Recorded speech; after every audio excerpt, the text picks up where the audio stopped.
ಬಾಗಲಕೋಟೆ ಜಿಲ್ಲೆಯ ರಬಕವಿ ಬನಟ್ಟಿ ತಾಲೂಕಿನ ಬನಟ್ಟಿ ನಗರದ ಆರಾಧ್ಯ ದೈವ ಶ್ರೀ ಕಾಡಸಿದ್ದೇಶ್ವರ ಜಾತ್ರಾ ನಿಮಿತ್ತ ಮಂಗಳವಾರ ರಥೋತ್ಸವವು ಅದ್ದೂರಿಯಾಗಿ ಜರುಗಿತು.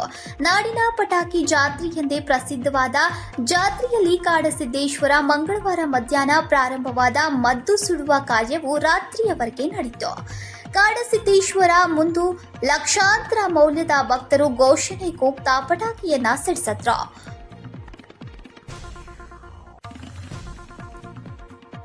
ನೇಕಾರಿಕೆಯನ್ನೇ ನೆಚ್ಚಿಕೊಂಡ ನಗರದ ಸದ್ಭಕ್ತರು ಲಕ್ಷಾಂತರ ಮೌಲ್ಯದ ಪಟಾಕಿ ಸಿಡಿಸೋದ್ರ ಮೂಲಕ ಕಾಡಸಿದ್ದೇಶ್ವರ ಪಟಾಕಿ ಜಾತ್ರೆಗೆ ಸಾಕ್ಷಿಯಾದರು. ಜಾತ್ರೆಗೆ ರಾಜ್ಯ ಅಷ್ಟೇ ಅಲ್ಲದೆ ಹೊರ ರಾಜ್ಯದ ಭಕ್ತರು ಆಗಮಿಸಿ ಪಟಾಕಿ ದರ್ಶನ ಪಡೆದುಕೊಂಡರು. ಜಮಖಂಡಿ ಉಪವಿಭಾಗಾಧಿಕಾರಿ ಬಿಡಿಕರ್ ಹಾಗೂ ತಹಸೀಲ್ದಾರ ಕಚೇರಿಯ ಅಧಿಕಾರಿಗಳು, ರಾಜಕೀಯ ಮುಖಂಡರು ಸೇರಿದಂತೆ ಅನೇಕ ಗಣ್ಯರು ಕಾಡಸಿದ್ದೇಶ್ವರ ದರ್ಶನ ಪಡೆದುಕೊಂಡರು. ಭಕ್ತರು ರಥಕ್ಕೆ ಬೆಂಡು ಬೇಸು ಕಾಯಿಸಿ ಕಂಠಮಾಲೆ ಕಟ್ಟಿ ಜೈಕಾರ ಹಾಕಿದ್ರು. ಜಾತ್ರೆ ನಿಮಿತ್ತ ಮಂಗಳವಾರ ನಸುಕಿನ ಜಾವದಿಂದಲೇ ನೂರಾರು ಜನರು ದೀರ್ಘದಂಡ ನಮಸ್ಕಾರ ಹಾಕಿದ್ರು.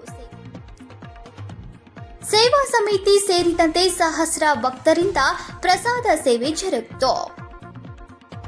Rabakavi Banatti circle inspector CPI ನೇತೃತ್ವದಲ್ಲಿ ಸೂಕ್ತ ಬಂದೋಬಸ್ತ್ ಕೈಗೊಳ್ಳಲಾಗಿದ್ದು, ಅಗ್ನಿಶಾಮಕ ದಳದವರು ಸುರಕ್ಷತಾ ಹಿನ್ನೆಲೆ ಕಾರ್ಯವನ್ನ ನಿರ್ವಹಿಸಿದ್ರು.